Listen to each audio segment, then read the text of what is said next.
রাধে কৃষ্ণের জয়। রাধে রাধে। আমার সকলে শুধু ভক্তবৃন্দের চরণে আমার আন্তরিক শতকোটি প্রণাম। আসুন আমরা শ্রীমদ্ ভগবদ্ গীতার অষ্টম অধ্যায়ের আলোচনা শুরু করি। আমরা 25তম শ্লোক পর্যন্ত অধ্যয়ন করেছি। আজকে আমরা 26তম শ্লোকটি অধ্যয়ন করব। 23তম শ্লোক থেকে শুক্ল ও কৃষ্ণ গতির যে প্রকরণ আরম্ভ করেছিলেন, ভগবান এই বর্তমান শ্লোকে তার উপসংহার করেছেন। শুক্ল কৃষ্ণে গতি হেতে জগৎ শাশ্বতে মতে একয়া যাত্তন্না বৃত্তিম অনয়া বর্ততে পুন।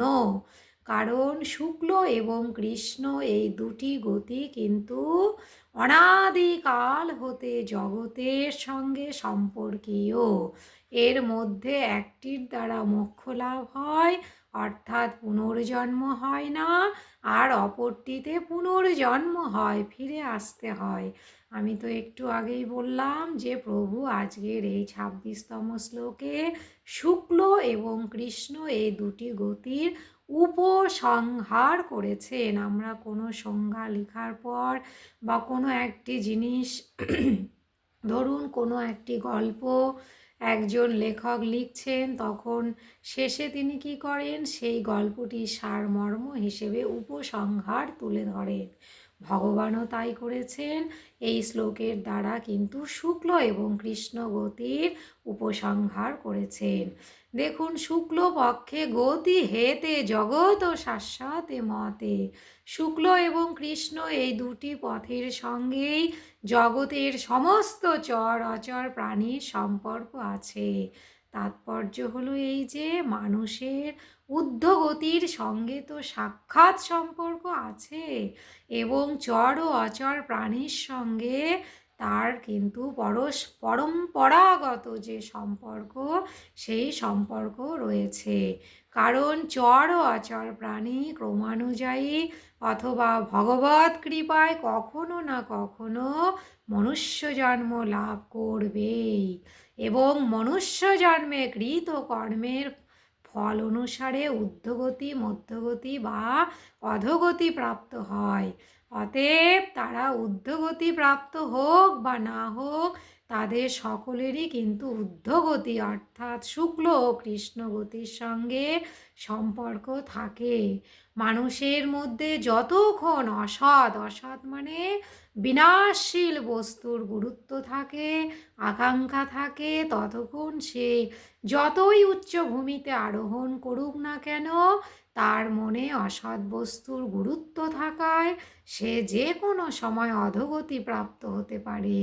তাই সাধকের সর্বক্ষণ সতর্ক থাকতে হয় এবং চিত্তে কখনোই বিনাশশীল বস্তুকে গুরুত্ব দেওয়া উচিত নয়।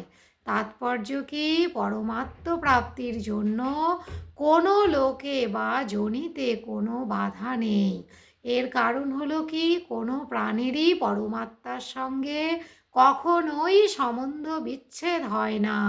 অতএব না জানি কবে এবং কোন জন্মে জীব পরমাত্মামুখী হয়ে যায়, এই ভেবে কিন্তু সাধকের কোনো প্রাণীকে অবহেলা করতে হয় না। তাই দেখুন, শ্রীমদ্ ভগবদ্ গীতায় ভগবান বলেছেন, যে আমি পূর্বে বলার চেষ্টা করেছি, সর্বজীব, সর্ববস্তু, সর্বপদার্থের মধ্যে ভগবান রয়েছে। তাই কোনো বস্তু বা কোনো পদার্থকেও ছুঁড়ে ফেলে দেওয়া উচিত নয়। কেন বলুন তো? কারণ স্ফটিক স্তম্ভ থেকেও কিন্তু নরসিংহ রূপে ভগবান কী করেছিলেন? প্রকাশ হয়েছিলেন। কোথায় ভগবান আছে, কোথায় নেই, এটি তো ভগবানই বলতে পারেন। তাই আমাদের কোনো কিছুকেই অবহেলা করা উচিত নয় বা অবহেলার চোখে দেখা উচিত নয়। আপনি ভাবছেন এই কুকুরটি বা এই বিড়ালটি কত কষ্ট করছে, একে যদি আমি আরও কষ্ট দেই তাতে আমার কোনো পাপ হবে না। অবশ্যই হবে, কারণ সে যে কষ্ট করছে, সে প্রায়শ্চিত্ত করে এগিয়ে যাচ্ছে। সে আবার পুনরায় ভগবানের কৃপায় কখন না মনুষ্য জন্ম ধারণ করে ভগবানের সেবা করে আবার পরমধাম বৈকুণ্ঠ ধামে চলে যাবে, তা তো আমরা জানি না। সুতরাং কাউকেই আঘাত করতে নেই, কাউকেই কিন্তু খারাপ ভেবে নেওয়া অনুচিত। সে যত অধম গতিতেই থাকুক না কেন, আজকে সে অধম গতিতে আছে, ভবিষ্যতে সে নাও থাকতে পারে।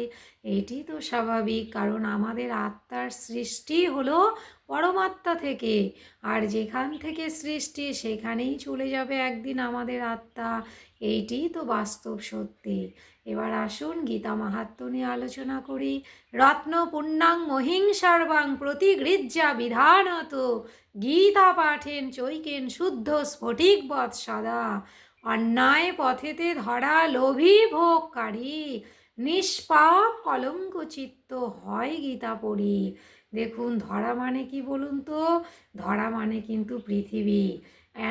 এখনও আমরা লক্ষ্য করি অনেক ব্যক্তি রয়েছেন যারা কিন্তু ন্যায় অন্যায়ের বিচার না করে অসৎ পথে অর্থ উপার্জন করেন। এমনকি রাজা রানী, অর্থাৎ বর্তমানে তো রাজা রানী নেই, মন্ত্রী রয়েছেন, তারা কিন্তু ছলনা করেও মন্ত্রীর পদে বসে থাকেন। সেটিকেই প্রভু বলেছেন যে পৃথিবী গ্রহণ করছে, এই রকমও যদি মানে ছলনা করে পৃথিবী গ্রহণ করছে বা পৃথিবীতে রাজা রানী হিসেবে থাকছে বা মন্ত্রী হিসেবে থাকছে, এই রকম ব্যক্তিও যদি ভগবানের সেবা করেন এবং শ্রীমদ্ ভগবদ্ গীতা প্রত্যেক দিন অধ্যয়ন করেন, তবে তিনিও সেই পাপ কর্ম পরিত্যাগ করে অবশ্যই মুক্তি লাভ করতে পারবেন এবং ভগবান কৃপা করে তার পূর্বে করা যে পাপ, সেই পাপগুলি অবশ্যই ক্ষয় করে দেবেন। তাই আমাদের চিন্তার কোনো বিষয় নেই। আসুন আমরা ভালো করে ভগবানের সেবা করব এবং ইহ জন্ম পরজন্ম সব জন্মই আমাদের সুখময় হয়ে উঠবে। খুব ভালো থাকবেন। জয় শ্রী রাধে কৃষ্ণ।